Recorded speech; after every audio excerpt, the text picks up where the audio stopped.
Hello, second grade friends. Today, we're going to do a little bit more work in your reading packet that you got from your school.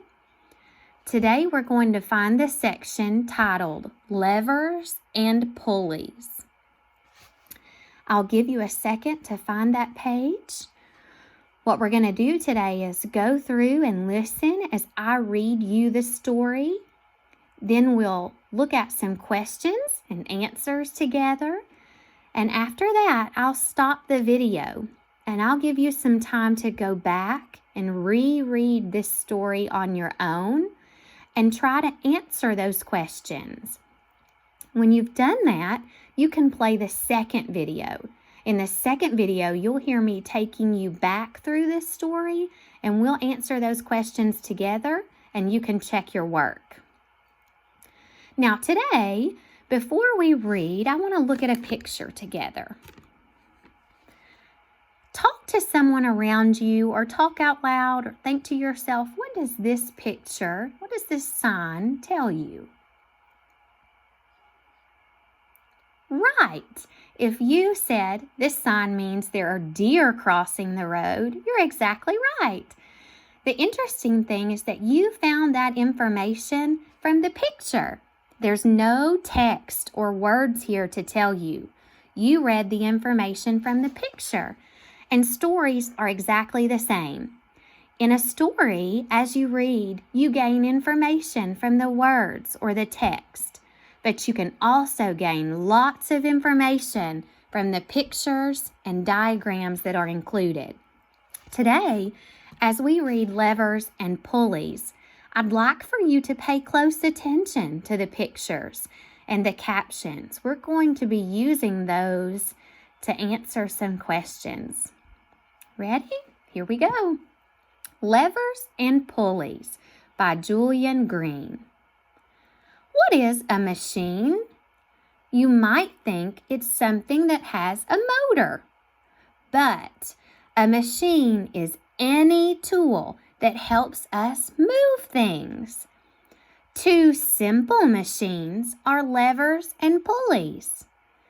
A lever is made of a solid bar and a fulcrum. The fulcrum is the spot that the bar rests on. It is close to the object you are lifting. When one end of the bar goes down, the other end goes up, like a seesaw. If one end of the bar is longer than the other, it can be used to lift an object. The object is called the load. With a long, strong lever, you can lift really heavy loads. Looking at our picture, I'm going to look at the diagram for information. I see the title says using a lever. And there are 3 labels on this picture. Load on that suitcase. Bar. Fulcrum. There's that word I heard in the story. Fulcrum. What the bar rests on. When we come to this picture, think for a second, what is that boy doing? Let's read the caption to see.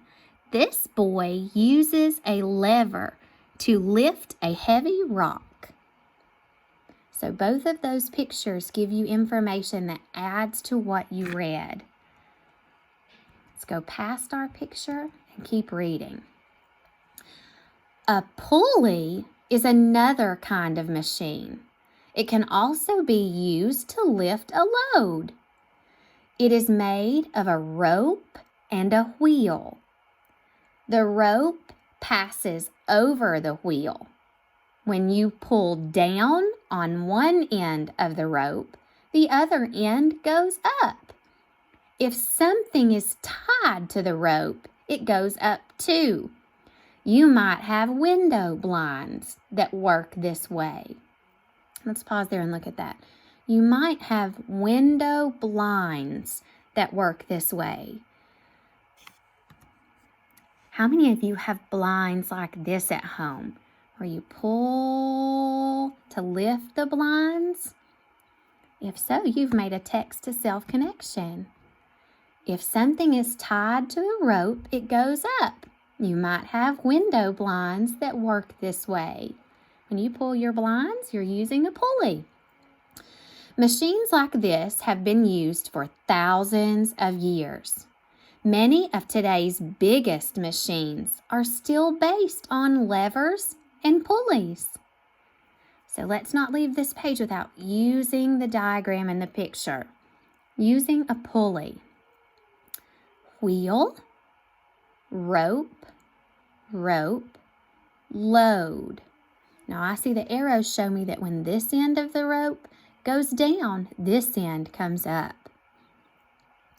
And as I look at this picture, let's start with the caption. A crane uses a pulley to lift heavy cargo.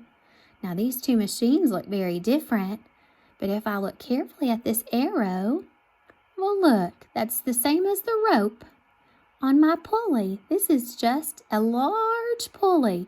And look what happens to that giant load. As the pulley string comes down, the load goes up. Now it's time to think. Use what you learned from reading levers and pulleys to respond to these questions. Question 1. This question has 2 parts. Answer part A, then answer part B. Part A. Which of the following best tells what a machine is? I see this dark black word, best. That tells me that more than one of these answers are going to talk about what a machine is, and I need to find the one that's the best fit. A. Anything that has a motor. B. A tool that helps us move things. C. Tools made with wheels and fulcrums. And D. Anything used to lift heavy loads. You're going to mark the choice which answer best tells what a machine is. Part B. Write the words that name 2 simple machines. Motor, lever, fulcrum, pulley, load, pivot. Now, I always tell my boys and girls as we work through the questions, good readers go back to the text. So if you're reading these questions and you're unsure, go back to the text to find it. We'll go over that as we check our answers in a little while. Number 2, look at the diagram of the seesaw on page 304. I'm going to give you a different direction here. You can simply go back to the diagram of the lever. Okay? What does the bar rest on? A wheel. B, the load. C, the fulcrum. Or D, the ground. Remember, go back to the text. You don't have to be in a rush to answer these now. You can just listen as we go through, and you can take some time when the video is over to write your answers after you've had a chance to go back and reread. Question 3. What do the diagrams of a lever and a pulley in the article show? A. How to make objects easier to move. B. How to have fun with a simple machine. C. How to use a rope to lift something. D. How to use a bar to move something. Question 4.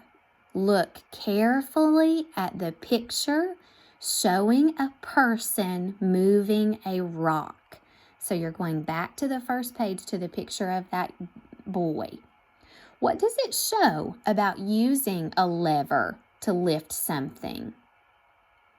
A, the center of the bar should rest on the fulcrum.